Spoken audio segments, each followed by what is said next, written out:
Hello everyone, this is part 38 of What If Naruto Was Like the Sage of Six Paths, and I hope you guys enjoy this video and to like, to subscribe, to share, and check out the playlist, to see more comment down below. Now let's start the intro. They call me a god.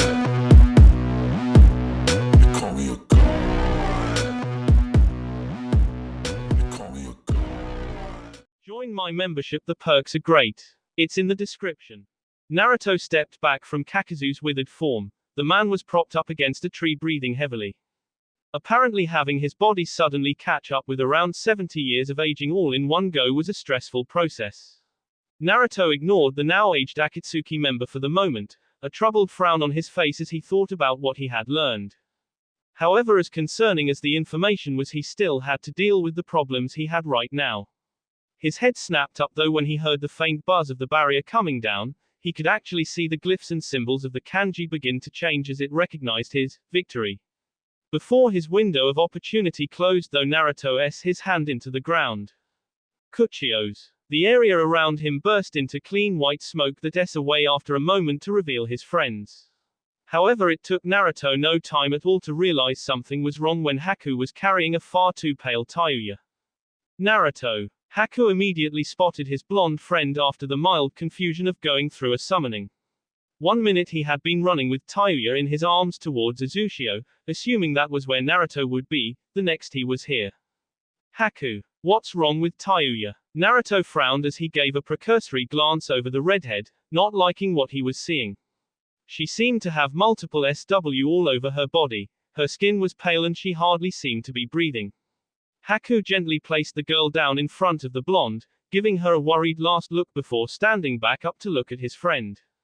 She faced an Akatsuki member, he had some kind of healing factor or something. I don't know, but he used a jutsu unlike any I've ever seen. I think it connected his body to Tayuya's because he s himself through the heart and now she's like this. Naruto blinked, he had never heard this kind of urgency in his usually stoic and quiet friend. However, he had to admit that had he not gone through Tsunade training to remain calm and collected in situations like this, he may have been in a similar situation. Gently he placed a hand on the boy's shoulder, never taking his eyes off Tayuya, and he need to know the full extent of her injuries before he could do anything. Calm down, Haku, whatever you did to prolong her life is working, we have some time. Naruto could see the Hyoten chakra running through the girl's system. It was a foolish and makeshift idea, but it had at least worked as a form of stasis. Although had he been there, Naruto would have Haku for attempting something so untested and reckless. He was still tempted, but there was a time and a place for scolding people. What happened here? Fuu's voice seen as the girl glanced about the destroyed clearing. Many trenches and craters littered the area, as well as more than a few broken or crushed trees, the obvious signs of a very intensive fight. There was that, plus the fact Naruto's robes were slightly tattered and there was a particularly desiccated man lying against a tree not far from them. That's our other Akatsuki over there by the tree, don't worry about him.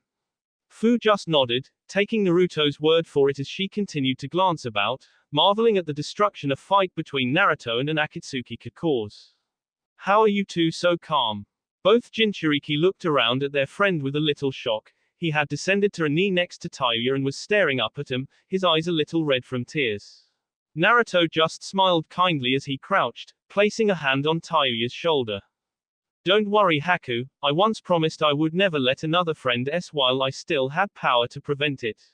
If we aren't calm, we can make mistakes. We know how you feel right now, trust us. His voice was sincere and kind, and Haku felt a little of the tension on his shoulders relax, enough for him to suddenly rock back.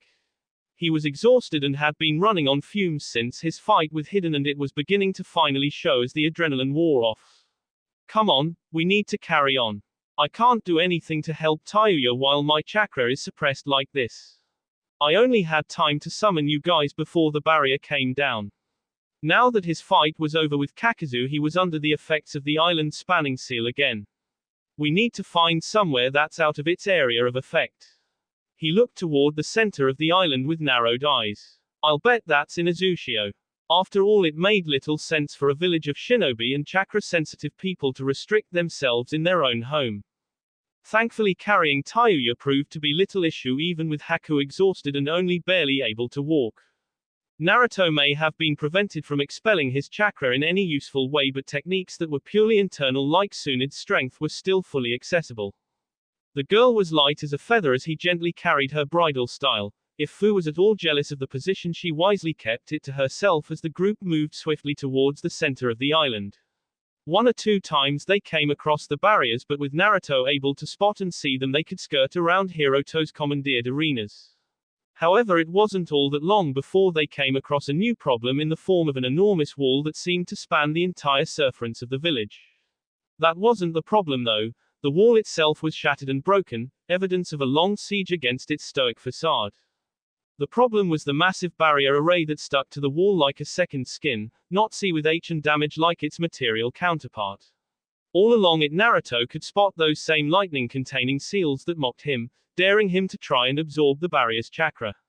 He knew the only thing that would get through this barrier was excessive force, the kind entire villages could muster with platoons of shinobi. Damn it! Haku collapsed onto his knees after being informed of their latest obstacle. Their situation just continued to seem hopeless as problem after problem was thrown their way. Naruto simply frowned as he walked up to the barrier. He traced his hand along it lightly and watched the floating kanji twist about his hand, unfortunately not letting him through though. Probably only a true Uzumaki can get through it. Gently he set Tayuya to one side as he continued to scrutinize the barrier, looking for a way to get through or bypass it. Hiroto obviously wanted him to proceed into Azushio for whatever he was planning, so there had to be a way through it. Maybe it was just a matter of waiting for his annoying projection to show up, ramble on about inner selves or some other narcissistic nonsense before he grandiosely allowed them through the barrier. Then again maybe. Gah! Naruto blinked as Haku suddenly got to his feet, an icy expression on his face as he charged the barrier. Throwing all his weight behind it, he crashed into the unyielding shoulder first. No more waiting, we have to save her. Undaunted by his failure, the boy simply took a few steps back before charging the invisible wall again, letting out a small grunt of frustration as once again the barrier refused to submit to him. He was about to charge it again when he felt a strong hand grip his shoulder. Turning, he saw Naruto's blonde mop of hair as the monk looked at the barrier, seeing what Haku couldn't with his rippled eyes. You know that isn't going to work, Haku. There's no use exhausting yourself over this. The darker-haired boy seemed to lose all his energy at that, his shoulders slumping and his breathing becoming a little heavier. But he wasn't sure how to finish that, staring up at the invisible wall that prevented them from moving on. With every minute it held him up, Tayuya's chances of surviving grew slimmer and slimmer. Maybe that was what Hiroto wanted. He obviously was aiming to whittle down their numbers with these seemingly pointless games and fights. Tayuya would just be another number to him. Haku's eyes hardened again at that thought, angrily his hand into the invisible barrier, still a little slick with his friend's B. Come on. Naruto looped his arms around his friend's shoulder, seeing as with that last little act of frustration the energy truly left Haku. However, amazingly, as Haku pulled his hand away, a sticky red imprint of it was left floating there, seemingly on nothing but air.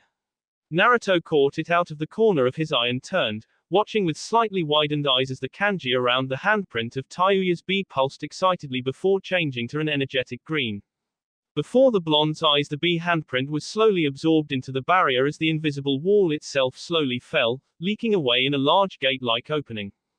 Wow! It was incredible to watch as the shimmering wall of light slowly evaporated away, leaving a space large enough to fit an entire group of people through. However, the edges of the opening were wavering slightly, so before Haku could even figure out what was going on, the blonde had slung him over his shoulder. He dashed across and grabbed Tayuya, but more gently, and nodded at Fu as the mint-haired girl wordlessly followed him through the barrier in twin bursts of speed. What just happened? Haku was confused as Naruto jogged over to a nearby building that was in at least decent shape, putting both his quarries down on the dusty stone floor. He couldn't help but breathe a sigh of relief as he felt chakra flood his body again like a warm soup on a cold day. Even Haku seemed to notice the change, gaining enough of his energy back to stand up and glance back towards the hole in the great wall they had just passed through. I'm not entirely sure. Naruto looked back as well, noticing that from the other side the floating kanji of light that made up the barrier seemed a little dimmer. But I think Tayuya's B deactivated the barrier, at least for a short while. Haku frowned as he looked down at the redhead's almost peaceful face. But then does that mean Naruto just nodded, also glancing down at the now infinitely more mysterious former Otokonoiki. Yeah, I think Tayuya might be an Uzumaki. She must not have known though obviously, after all Naruto hadn't made his own last name secret so something would have come up there between them. But how? Naruto simply waved the boy off as his face became more serious, crouching down beside Tayuya and lighting his hand up with green chakra.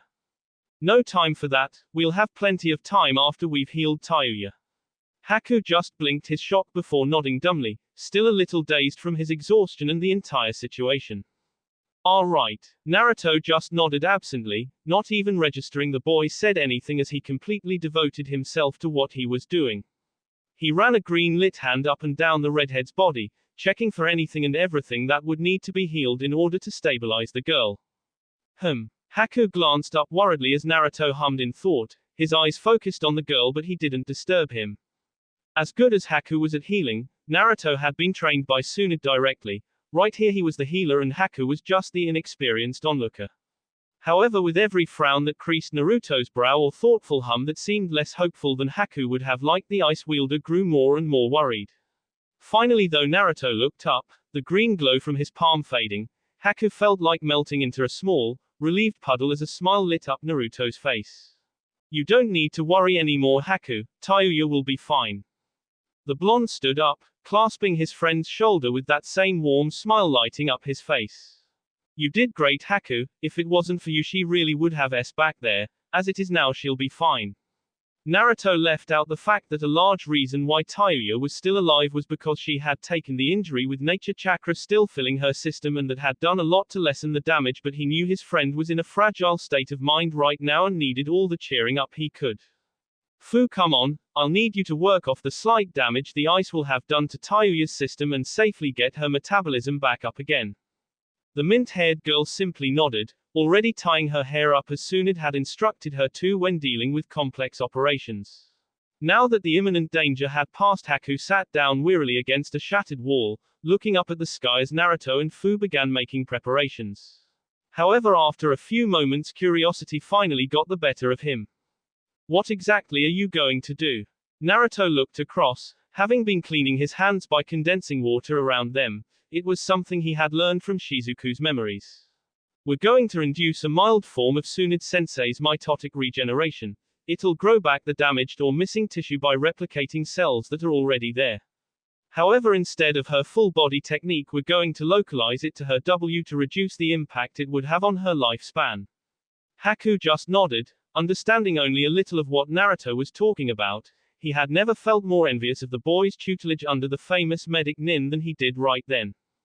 It sounds complicated. Naruto simply nodded as he continued to scrub his hands. Tayuya's main risk right now was bacterial infection from her open W, and while Fu would be dealing with that as Naruto dealt with the W themselves, he didn't need to be adding to her concerns.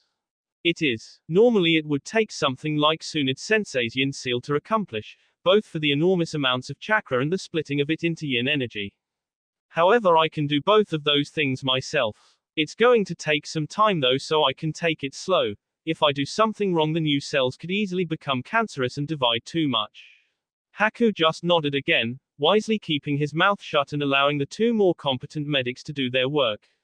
In the meantime, he took glances out of the building they were taking shelter in, trying to catch a glimpse of Uzushio from where they were. It couldn't be far from here. As Naruto worked, he couldn't help but feel like there was something wrong. However, he did his best to put it from his mind so it wouldn't distract him. Hidden remained in the clearing Haku had left him in, his body covered in a thin layer of ice that wouldn't break or melt even under an A-ranked fire ninjutsu. To the side of him the air began to warp and twist almost as if a small whirlpool of air had opened up, rather appropriate for Uzu no Kuni. A moment later and a single figure was standing there, his Akatsuki cloak gently fluttering in the breeze. His world orange mask with the single eye hole on the right side turned to the frozen Jashinist, observing him calmly even as the effects of Uzushio's seals became apparent on his body. Interesting, it is just like you said, I cannot expel my chakra. Slowly Black Zetsu rose from the ground beside the man, making sure not to fully emerge or risk being caught in the seal's effects as well. As long as he was still partially connected with nature, he could use the mayfly technique to get away, regardless of his chakra being externally blocked. Then it is a good job your space-time technique does not rely on externally controlling your chakra. The orange-masked man simply nodded before walking over to the frozen Akatsuki member. How interesting, it appears they have a Yuki amongst them, or the Kyuubi Jinchuriki has somehow managed to combine elements and form Hyoten chakra.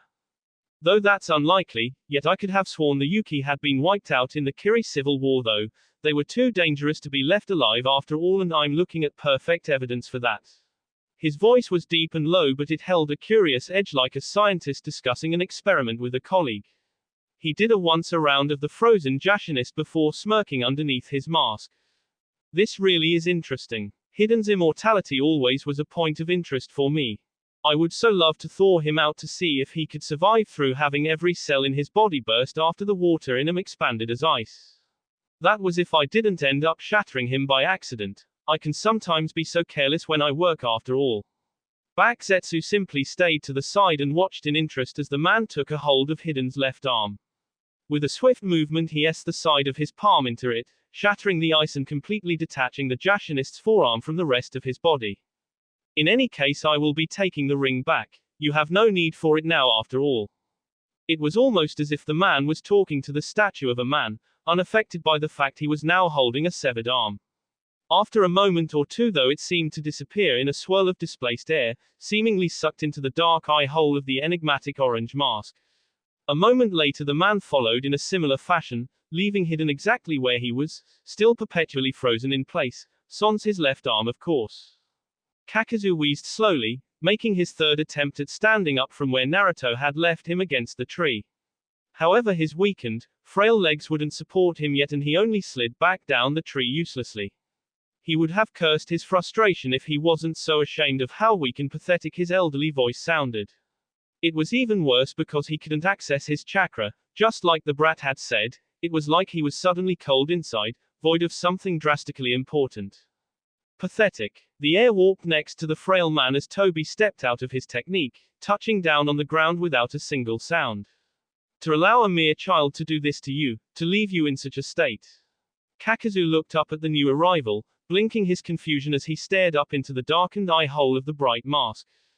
Toby. The masked Akatsuki member didn't even seem to hear him, simply staring at him coldly.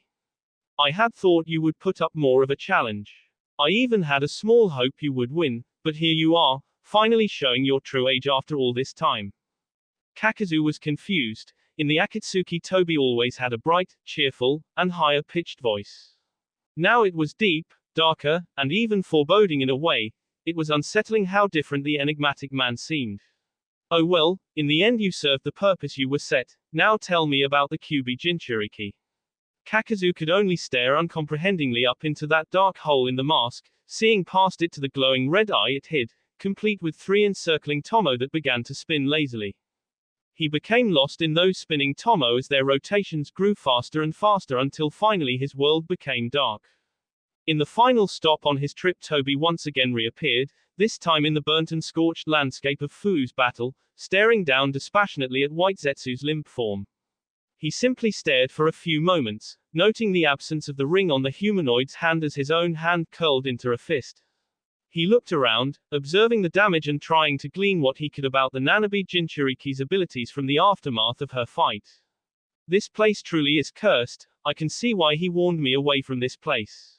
The masked figure sighed, giving another glance to the fallen Zetsu with a single narrowed eye. Another ring lost and I can't even be certain why. He grunted, looking up at the sky in irritation. Just being here and knowing his chakra was locked like this was aggravating. It made him feel weak and that infuriated him. No wonder he had always spoke about how annoying the Uzumaki could be. Finally he controlled himself, letting out a deep breath as his hand unclenched, his eyes becoming cold as a smirk crossed his hidden features. Well, we can't be down a ring like this, it's too inconveniencing. A chuckle escaped his lips as he gave a small nod thoughtfully. It was about time I paid a visit to a certain snake anyway. With that the man simply disappeared in a vortex of displaced air, vanishing as if he had never been there at all. So, she's stable. Haku's voice quivered with emotion like it never had before as the young Yuki stared hopefully over Naruto's shoulder at Tayuya's still body. Fu still knelt by the girl's side, keeping a careful watch over her now slowly healing injuries. However, her skin had regained some of its natural, tanned hue and her breathing was regular and normal. Naruto stood in front of him, wiping his hands with a small, happy smile of his own. Yeah, Tayuya's strong, I knew she would pull through. Haku just nodded dumbly, never taking his eyes off the redhead as Naruto tossed the cloth he was holding to one side. But now that we know she's okay, we have to move on. Hiroto's still waiting for us in Azushio and who knows what that madman's been doing while we were here. Haku just nodded again slowly. Naruto wasn't sure he was even listening to what he was saying. Someone needs to stay with Tayuya, to keep watch over her and make sure her injuries don't open up again, I was thinking. Haku's eyes suddenly snapped around to the blonde, alert and focused with determination. I'll do it. Naruto just smiled softly, a hint of amusement in his rippled eyes. I was going to say it should be Fu. She has more medical experience than you and if something goes wrong wouldn't you feel better knowing she's there on hand? Haku paused, wavering a moment as his brown eyes flickered between the redhead and the monk. His head dropped slightly, one of his long bangs falling in front of his face. I still want to stay with her. I just need to. He was expecting Naruto to tell him otherwise, to stop thinking with his emotions like he obviously was. However, the blonde simply laid a hand on his shoulder briefly, already walking past him. I figured you might say something like that. He chuckled lightly, stopping when he was shoulder to shoulder with the darker-haired boy. You're pretty low on chakra anyway, even after that rest. Haku looked up, surprise evident in his features as he looked around. However, Naruto was looking right past him toward the ruins of Azushio. Plus, his voice dropped to a whisper as the smirk on his face grew slightly teasing. I have a small feeling that your face would be the first thing she'd like to see when she wakes up. Haku gained a suddenly blush over the bridge of his nose, but he quickly recovered when he realized Naruto had carried on walking toward the village. Wait, you're not taking Fu? Naruto just chuckled, absently waving a hand as he walked off, not even bothering to turn his head. Like I said, I'd feel more comfortable with her tending to Tayuya. Tell her that, would you? Knowing her, she'll try and run off after me. Haku just nodded as he lost sight of Naruto, the blonde disappearing down a hill. The Yuki never saw as Naruto's face lost its amused smirk, his features hardening and becoming set with determination. Naruto's shakuju clicked with every step against the hard concrete beneath him, the rings jingling in time with the bell in his hair. He moved forward steadily into the darkness of the underground passageway, only occasionally lit by a candle bracket on the wall. He was right in the heart of the village, some distance below it as he followed the direction his water sense was telling him Hiroto was in. Even if he hadn't had the ability though, Hiroto had left large, rather obnoxious signs pointing the way for him. Occasionally he would pass the symbol of the village inscribed on the walls, the once vibrant red paint cracked and peeling. The area he was in didn't seem too affected by the war that had ravaged the island nation. In fact, it seemed relatively untouched by it. He would have guessed it was some kind of underground bunker-like area, possibly for storing supplies of maybe even for evacuation. However, he thought better of it when his senses told him this long corridor simply led to a single room, nowhere near massive enough to act as a civilian shelter or a storage room. Finally though, he felt as though he would get some answers as he passed the final corner and walked into the rather large chamber, this time more brightly lit by bright glowing seals that lined the upper walls of the room. Ah, there you are. We finally meet face to face at last. Please come in. Hiroto was there waiting for him, smiling brilliantly in his flamboyant white clothing as he raised his arms to the boy. However, Naruto paused in the doorway, his eyes narrowed as he scrutinized the ground in front of him, looking for seals that might act as a trap. He didn't see any though, which made him frown while Hiroto's grin only grew. Oh come now my Victor, don't be shy, is it incentive? Is that what you need? Naruto looked up in confusion until he saw Hiroto take a step to the side, revealing the tired and weary form of Honoka, chained up against the far wall, her head hung low. Honoka. Naruto took a step forward to rush to the girl's aid, but unfortunately for him he fell straight into Hiroto's trap. The white-haired man suddenly s his hand onto the nearby wall and Naruto could see the chakra he was pushing into a suddenly lit-up seal there. Before he knew it, the ground underneath him came alive with light as a previously inactive seal sprung to life. The blonde could only manage to take one more step forward before intense exhaustion washed over him. His eyes widened as he felt his chakra being leached from him and into the large sealing array inscribed on the ground. Aha! Yes. The moment has finally arrived. Hiroto bounced happily on the balls of his feet as he turned to a previously unremarkable wall behind them. Black kanji seemingly s their way in from nowhere, circling and slipping over one another in great chains of symbols until one massive, complex sealing array had formed against the wall. It burned with chakra, Naruto's chakra to be precise. The blonde could see where his stolen chakra was being channeled as the massive array lit up. How? Naruto ground it out through gritted teeth, fighting the strain of having his chakra forcibly stolen. There was no sealing array here before. Hiroto turned to him, still wearing that beaming grin as he practically skipped over the blonde. Of course there was my Victor.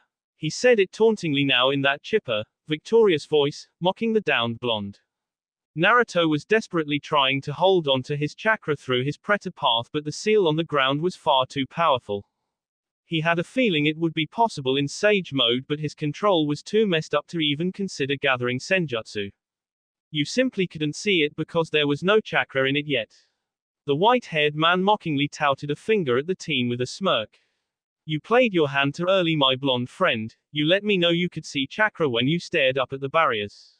He chuckled to himself as he turned back to the far wall where the new sealing array was pulsing almost expectantly.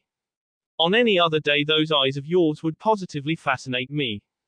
It's not often you come across an entirely new doujutsu after all. However, today is my day. The day I prove all those half-brained idiots wrong. He laughed almost madly to himself as he walked back towards Honoka, lifting her chin with his finger. He even thought the girl's eyes were dazed and unfocused from exhaustion. They called me crazy. That Uzushio was nothing but a barren ruin picked clean years ago. He grinned to himself, however the expression was becoming more and more vicious as his hold over the redhead's chin grew tighter, causing Honoka to whimper. I spent years picking through these ruins, copying and studying every dormant seal, every little inscription that hadn't been burned away or stolen. Then I found this place, hidden where no other prying eyes had looked yet, deep within Azu's heart. But it wasn't to be. I couldn't crack it, not as I was. So I studied. I learned. I mastered every seal I could find, but it still wasn't enough. He finally dropped Honoka's head, letting it fall limply back down with another small whimper.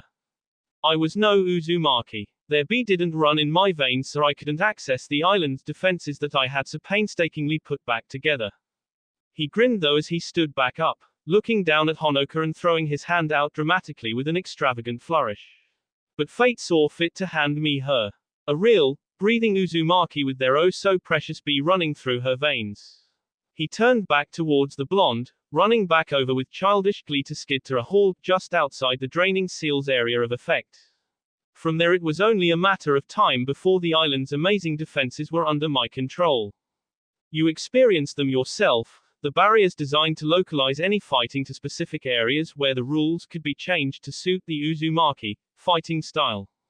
The chakra-suppressing seal that spanned the whole island to discourage invades passively, and the massive barrier array around the village itself, only respondent to the Uzumaki themselves. He grinned viciously as he turned back to the wall where the seal seemed to be finished glowing. But don't you see? That was only the tip of the iceberg of Uzumaki genius. This is their vault, buried deep under the village. It must contain their secrets. Centuries of sealing knowledge that can be mine to learn and control. He turned again, his cape billowing out behind him as he pointed dramatically at Naruto. You were the final puzzle piece. I needed someone with incredible chakra in order to activate the seal. Even this Uzumaki girl didn't have enough.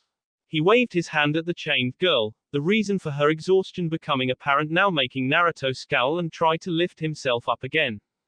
Oh, don't bother trying to break that seal beneath you, boy. You need Uzumaki B to deactivate it, and I'm afraid the only supply of it around here, beside that remarkable girl you brought yourself, is right here. He pointed to Honoka as his smirk became crueler. But I don't think she's in any condition to lend some, do you? Naruto just growled again, straining against the seal's effects. However, he paused, looking down at a slightly shaking hand with wide eyes. Perhaps it wasn't like he had thought. Maybe his name wasn't just some randomly chosen last name. Tentatively he began to reach his thumb towards his canine tooth. Now, He was shocked out of his daze as Hiroto stood proudly in front of the massive ceiling array, a kunai in his hand. Let's see what's behind the door. He reached over to Honoka and roughly grabbed her hand, quickly across her palm and thrusting the B hand onto the ceiling array. The massive ceiling array pulsed even brighter in Naruto's eyes as the massive stone wall suddenly split, revealing an almost invisible scene that slowly widened, revealing the blackened room beyond. This is it. Hiroto almost screamed it out as the massive stone door ground open, sliding along invisible tracks with a great wrenching sound of stone scraping stone. Finally, with a tremor-inducing thump they stopped, unable to go any further due to the walls perpendicular to the great earthen door. There was a moment of deafening silence in the room as both Naruto and Hiroto couldn't help but try and peer into the darkened room beyond, seemingly a great chamber slightly larger than the room they were already in. The blonde's curiosity overwhelmed him as he strained his eyes to pick up even the slightest detail in the darkened room. However, he needn't peer for long as a moment later long dormant seals slowly hummed to life, gradually illuminating more and more of the large underground chamber. Ever so slowly a massive library-like room was revealed, with shelves upon shelves of scrolls stacked up to the vaulted ceiling, with even more empty to receive more. You could practically feel Hiroto's excitement like an aura in the air as he took a trembling step forward on slightly shaky legs. This is it, the Uzumaki treasure I read about. It's finally within my reach. He hopped about excitedly from foot to foot before striding in more confidently, an ecstatic grin on his almost hysterical features. However, he paused when he heard a grunt of exertion from behind him, turning with an almost serious expression to see Naruto still straining against his invisible bonds as his chakra continued to be leached away. I won't let you. His voice was strained under the exertion of losing so much energy so quickly. However, now the seal was complete and had all the chakra it needed, the draining of his own had lessened and become more tolerable. Oh wow, you're still conscious and moving. Hiroto seemed genuinely curious as he observed the young monk. That seal, as far as I could tell, was designed to be used by 5 fully grown Uzumaki members and it would still leave them drained. You really are a chakra beast, aren't you? Even the famous Kisame Hoshigaki would probably be out of it from that seal, and here you are, struggling against it. He sighed, giving a dismissive wave as he turned away towards the room. As fascinating as that is though, like I said, more important things.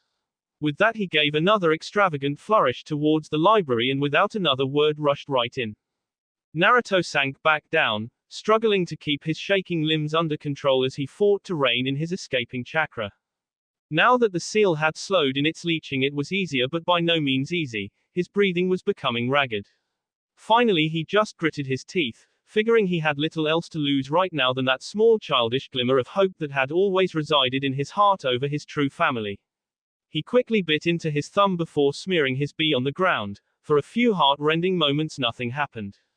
However, just as that small ember of hope deep in Naruto's heart was about to fade entirely, it burst back into life as the seal glowed a welcoming green before fading entirely. For a few moments Naruto just lay there, panting as he felt his chakra stabilize. However, after another moment or two a bright, ear-to-ear grin split his face. He had family. The idea was just alien to him, but he had it, real, honest to be family. However, his gaze darkened as he looked up, spotting the retreating form of Hiroto's cape walking into the now lit room beyond this chamber. That man was about to disturb something precious to his family. He wouldn't allow it. He staggered to his feet, his head feeling a little faint with the little chakra running through his body. Little to him anyway. The chakra that was coursing through his pathways would have been enough for multiple average Junin with some to spare, but for him, used to almost Bayu level reserves at his disposal, it was like running on a near empty tank. He walked forward, slowly regaining control of his body as he moved, eventually rounding the massive doorway to spot Hiroto standing by one of the shelves, one of his hands gripping the chain that still bound Honoka's hands together. No, no, no. Hiroto had an angry scowl on his face as he threw what appeared to be one of many scrolls to the side, onto a small pile of them next to his feet. No, this isn't right. Where are the jutsu? Where are the sealing techniques? Exclamation mark quote. He cast aside another scroll, letting go of Honoka's chain as he frantically began reading through scroll after scroll that he plucked off the shelf. Birth certificates. Marriage licenses. Who cares about this crap? Where are the techniques? Where is the treasure? He stopped, his eyes going wide, as he heard a slightly croaky chuckle from behind him, turning slowly to see Naruto illuminated in the doorway of the large library. You idiot, don't you see? Hiroto got over his shock quickly, too overcome by his rage at seeing the blonde still standing. He didn't even care that the monk had somehow managed to escape what should have been a foolproof trap. What did I possibly miss? He was spitting out the words in his frustration, the scroll he held in his hand beginning to bend from his tightened grip, seeing that made the blonde frown. The Uzumaki obviously didn't care about techniques. What use are they to the S? Their treasure isn't some ultimate sealing jutsu. It's family. Hiroto looked confused by that, dropping the scroll in his hand from his now limp grip. He blinked, looking around the massive room and all the scrolls contained within. Each was labeled with a name, imprinted proudly in bold kanji so that the memories of those contained within would live on past the siege of the clan. It was no wonder this room was guarded above all others if this was what the Uzumaki were trying to preserve. No, it can't be. Hiroto shook his head, bringing a hand up to clutch his temple as he kept looking around, feeling each of those boldly imprinted names mocking him just like his colleagues had. It's some kind of trick. There must be seals on each of the scrolls hiding the real information. It's just to throw people off. He began laughing hysterically as he grabbed another random scroll off the shelf, the inscription reading, Katsumi Uzumaki, in proud black kanji. I just need Uzumaki B, it solves everything. He spun, reaching for Honoka, however Naruto beat him to it, straining his weary chakra system as he raised a hand. Banshu Tenon. Hiroto's hand closed on nothing but air as Honoka soared across the room, landing safely in Naruto's arms as the blonde continued to level a steely gaze as the white-haired man. It's over, Hiroto, there's nothing for you in this room. The white-haired man simply trembled in rage, the grip on the scroll in his hand tightening to the point where it just snapped in half, the delicate glass end shattering and see the man's hand. It's not over yet. I just have to keep looking. The secrets of the Uzumaki will be mine. I've come to. He didn't get any further though as his bee dripped onto the floor, triggering a seal that reacted badly to the improper bee staining the ground. The dangerous kanji glowed an ominous red as Naruto's eyes widened, hand coming up to pull the man away from it. He was too late though, his tired arm not moving nearly fast enough as lightning suddenly sprung from all sides of the seal, centered on the white-haired man. His scream see through the air as his body was burned and scorched from the intense electricity. By the time Naruto finally pulled the man out of the seal, his skin was reddened and in some cases blackened from the incredible heat and his limbs were twitching uncontrollably. There was a horrible stench of burned meat in the air as well as the scent of ozone, and Naruto couldn't help but cringe as he set the now certainly seaman to one side against a wall before doing the same with Honoka, channeling small amounts of his chakra into her to help her regain some energy. It seemed to work though as the girl managed to lift her head to look up at him, her eyes no longer unfocused or cloudy. Naruto. Her lips curled up into a small smile as she recognized the rippled orbs she was staring into and were looking back at her, filled with concern. I told you we were family, I knew it. The young blonde smiled back as the girl's head lolled forward again, unconsciousness finally taking her. The blonde made sure she was okay again before finally standing back, holding a hand to his head at the sudden bee rush. It had been a very long time since he had felt quite this drained. Normally his chakra felt practically infinite. However, he got over it quickly. It was all over now and Hiroto had been dealt with, at least for now. The blonde looked over at the man, twitching occasionally from the intense electricity running through his body. Without medical attention he would probably from his burns, his body going into shock and shutting down. However, Naruto wasn't entirely sure what to do. He walked over to the man, looking down at him as the victor. He would decide this man's fate, whether he lived or a large part of the blonde thought the man was undeserving, that he was the reason Tayuya nearly and deserved the same fate. However, with a sigh the monk knelt down, his hand glowing green as he began to deal with the worst of Hiroto's W. Ultimately it was not Naruto's place to decide who lived and who like that. The man was defeated, he would get what was coming to him when Honoka recovered. If anyone got to decide the white-haired lunatic's fate it would be her. After all, she had been his prisoner for possibly months. When he had dealt with the most life-threatening of his Naruto got back up, walking towards the library again and taking another look around, a small lilting smile taking over his face. No matter what Hiroto had said, this room contained a priceless treasure. As Naruto let his hand drift along the many scrolls on the shelves, he knew that each name was a member of his family. Each name was a connection to something greater than him, and as he continued to glance at and ultimately memorize every single name in that room, an overwhelming sense of belonging rushed through his body. Finally, he reached the far end of the room where a great mural was lovingly painted to the wall, still looking as fresh as the very first day it was drawn. It was an enormous spiral, circling and winding out from a center point, and occasionally along its length there was a name. As the whirlpool-like design got larger, it branched out more and more until at its edges it was a complex and intricate series of branching lines and names. With a start, Naruto realized it was one giant family tree, possibly containing every single Uzumaki that was doented in this room. Occasionally little symbols would be stamped next to certain names, other clans' insignias to indicate marriage out of the clan. There were a lot of them.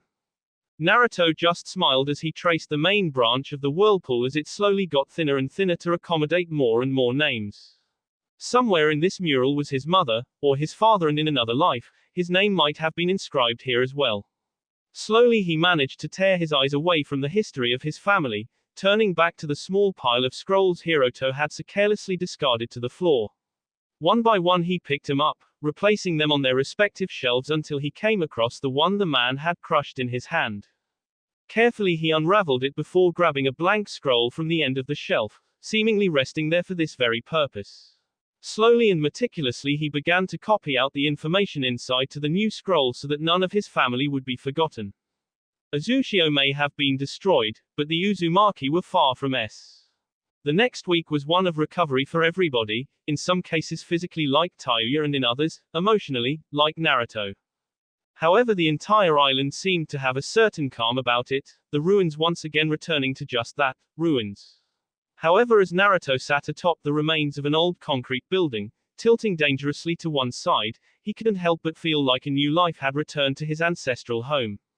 Hiroto had been locked away until something could be decided about him, but that was far from the young Uzumaki's mind as he gazed out at the ocean from his lofty perch. Ryo, for your thoughts, cousin. Honoka appeared by his side in a flicker of motion, settling down on the tilted rooftop with a small smile on her face. Naruto just returned the small gesture, still not quite used to the new way Honoka would address him. It was still just so alien to think he had an actual family. He knew the family he had built himself through his precious bonds was important, but the security of knowing that there were people out there that shared his bee in some small part was indescribable. I was just thinking it'll be sad to leave this place. It really is beautiful when I try to imagine it as it used to be. Honoka's face turned down at that, her smile saddening as she followed Naruto's gaze out to the ocean where large whirlpools could be seen raging at random intervals around the coast. The blonde had learned from Honoka, who had succinctly learned about it from one of Hiroto's rants, that the whirlpools that gave the country its name used to be natural, until the Uzumaki harnessed them into a sort of initial defense. However, as their sealing knowledge grew, the need for the archaic defense mechanism became redundant. However, the whirlpools remained as an echo of the past. So you're really going then? Naruto nodded slowly, taking in a deep breath of the salty air. He wouldn't be able to smell it for much longer. Yeah, it's great knowing that after all this time and everything I've gone through, I have a home I can return to if I wanted. He smirked, patting the dusty rooftop and looking around at the wrecked village. And trust me, I'll be coming back here. He lost the smirk as his features became more pensive. But there's still something I have to do in this world. Until I fulfill my purpose, it's not my place to settle down like this. Honoka still seemed saddened. Naruto wasn't the only one to have recently found out there was still a part of their family out there in the world, and she was remiss to let it slip by her. But then, what's your purpose? At that the smile returned to the blonde's face as he looked around, the sunlight from the afternoon sun catching his hair and lighting it up as he beamed. I still don't really know, but I guess that's all just part of life. He chuckled to himself before letting out a long breath, looking back toward the ocean. In any case, there are promises I made that still need to be fulfilled. I broke one once and it nearly tore my heart apart. It's only thanks to my friends that it didn't. I never want to go through that again, so until I can secure peace for the people I care about, my purpose in this life has not been fulfilled. Honoka just stared at the monk for a few moments, enraptured by his passionate speech before allowing a small, heart-warming smile to appear on her lips. You know, I didn't know our family, just like you.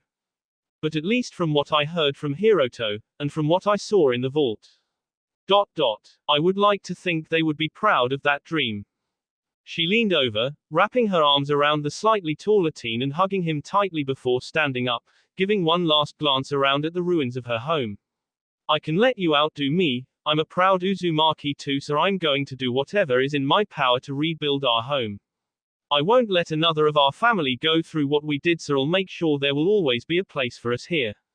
Naruto just nodded, a small unspoken bond forming between the two as they share the dreams. I think our family would be proud of that as well, so I wish you luck in your path. I'll be back at some point to take my place in my home. Honoka just grinned, giving a small salute as she walked toward the edge of the building. And I'll make sure there's always a place for you here. With that she dropped off the edge, leaving Naruto alone to his thoughts again. The blonde turned back to the sea, thinking about the last week and all the revelations it had brought to both him, and the people he cared about. He would be moving on soon, like always did, but that didn't mean he couldn't savor moments like these while he could. Haku. Naruto waved his hand over to the darker-haired boy, noticing that Tayuya's eyes had begun to flutter, a clear sign she was close to waking up. The young Yuki flashed over so fast he was like a blur, immediately looking over Tayuya's body before settling for her eyes, which were slowly opening. Damn, it feels like Jirobo was jumping on my sea, what happened? The young redhead slowly opened her eyes. The world was rather bleary at first, but a pair of concerned brown orbs were certainly clear to her.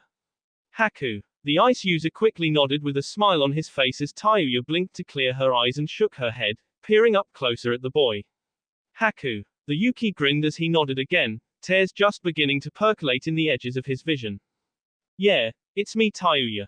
The redhead smiled weakly, reaching up a hand to touch the boy's cheek. Haku. Her smile suddenly morphed into a scowl as the hand gently reaching up became a fist that squarely impacted with Haku's cheek, sending the boy reeling.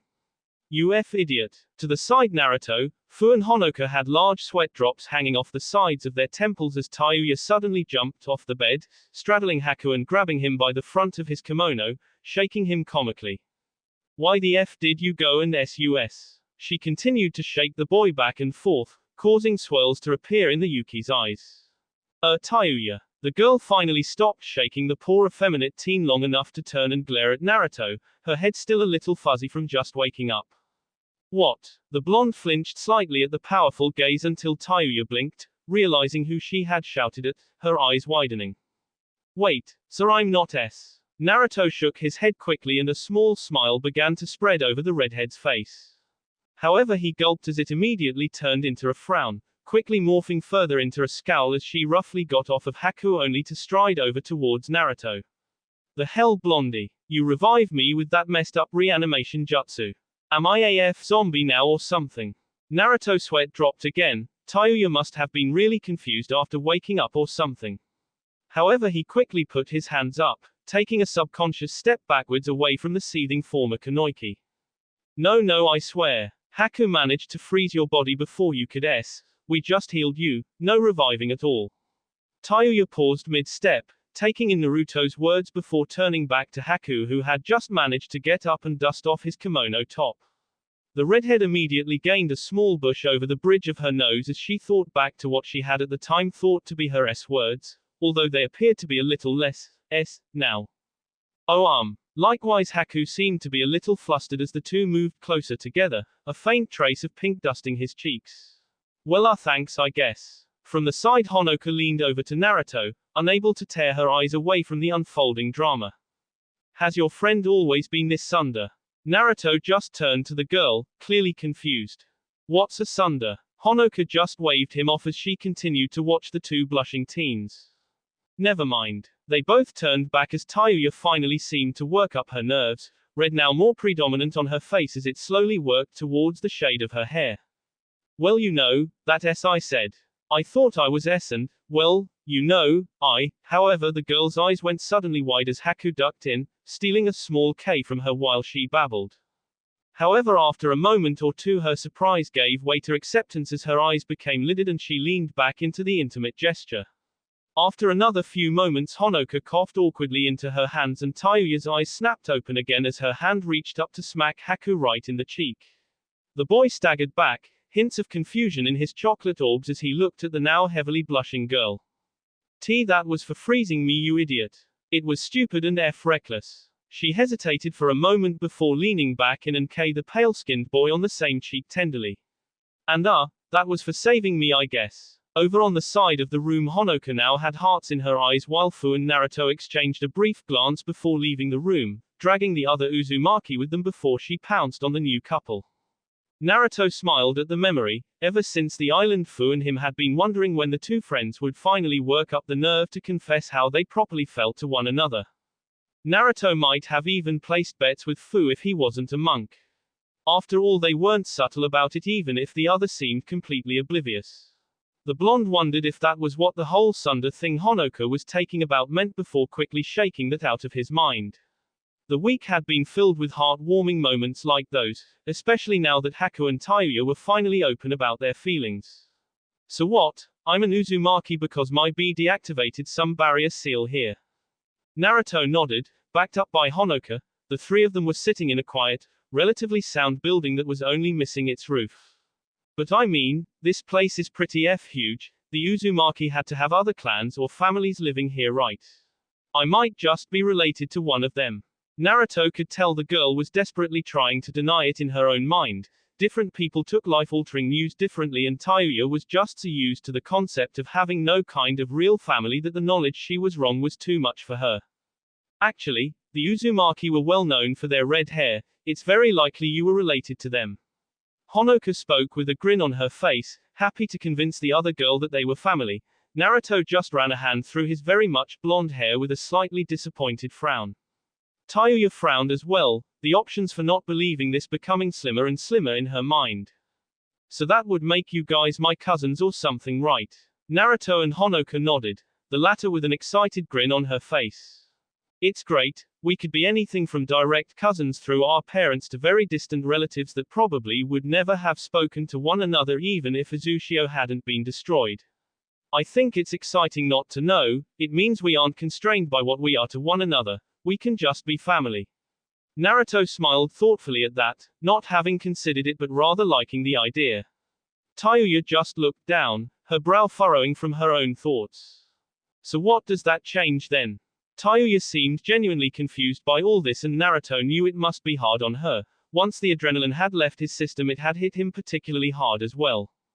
It doesn't have to change anything. To me you're still just Tayuya, except now I can call you family as well. On the other hand, it could change everything. We aren't just nameless outcasts anymore. We have a home to always go back to, or to ignore entirely as just a ruined island, people to count on thanks to be, or to treat the exact same way. It's up to you. With that, the young monk stood up, placing a firm hand on Tayuya's shoulder before walking out, his shakuju clinking with each step. He paused outside though with a wince as he heard Honoka immediately rush over to Tayuya, badgering her new cousin with a multitude of questions. The blonde just quickened his pace, not envious of the former Oto Kanoiki's position right now. When Honoka wanted to talk, it was hard to get her to stop. The blonde was broken from his reminiscing as he heard the grunts and shouts of sparring break out somewhere below him. It was probably Fu and Tayuya going at one another again. Ever since the redhead had lost to Hidden, she had been particularly aggressive about sparring to shore up her strengths. She had even sucked it up and asked Naruto to help her, so he gave her tips on her taijutsu while she was in sage mode. The girl had a tendency to let the power of the nature chakra go to her head, her technique for brute strength and power. It was effective when under the influence of senjutsu, but up against an equally powerful, or in Hidden's case unique, opponent it just wouldn't see it. However, she hadn't been the only one to have been shown their weakness during this whole sordid affair.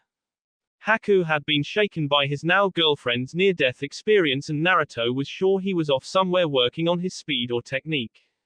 Even Honoka seemed to be getting into it, although Naruto wasn't sure if she was serious or just happy to go along with the group. It was obvious the Uzumaki girl hadn't had many of what could be considered normal friend interactions, not that anything Naruto or his friends did could really be considered normal. In any case, it was a good thing, as the girl had been very easily beaten by Hiroto, and getting stronger could only be a good thing. Even Naruto was not exempt from all this. Fu ambled aimlessly through the ruins of what she assumed to be training grounds. It was hard to tell with the debris and various craters strewn about the village. She kept thinking about how Uzumaki Genin might train here, perhaps learning a new jutsu or going over some sealing technique with their instructor peering over their shoulder, looking for any mistakes to correct. The mint-haired girl sighed. It always made her nostalgic to think that her own childhood might have been like that had she not been a Jinchuriki. Of course she probably would have never met Naruto, and such an idea for her now was almost unthinkable. She turned a corner only to come across a rather curious sight. In front of her for about 100 meters seemed to be a field where the laws of gravity ceased to exist. Small and large pieces of debris alike floated randomly through the air as if they were celestial, being not bound by the constraints of the earth. Right in the center of it all sat Naruto in a deep meditative state, his eyes closed and legs crossed with his hands upwards, knuckles together. Naruto. Fu tried to reach the meditating blonde, but she got no reply, even though she knew that at this distance Naruto should have been able to hear her. She figured he must be talking with his tenants, which also meant he most likely wouldn't wake up any time soon. With a small shrug, Fu stepped into the null gravity field, immediately feeling strange as weight ceased to have any meaning for her. She tried to put her foot down, but all it succeeded in doing was pushing her away from the ground. For a moment she just twisted about in the air, confused and disoriented. However, she got her bearings after a moment and grabbed onto a large chunk of a building that was floating nearby.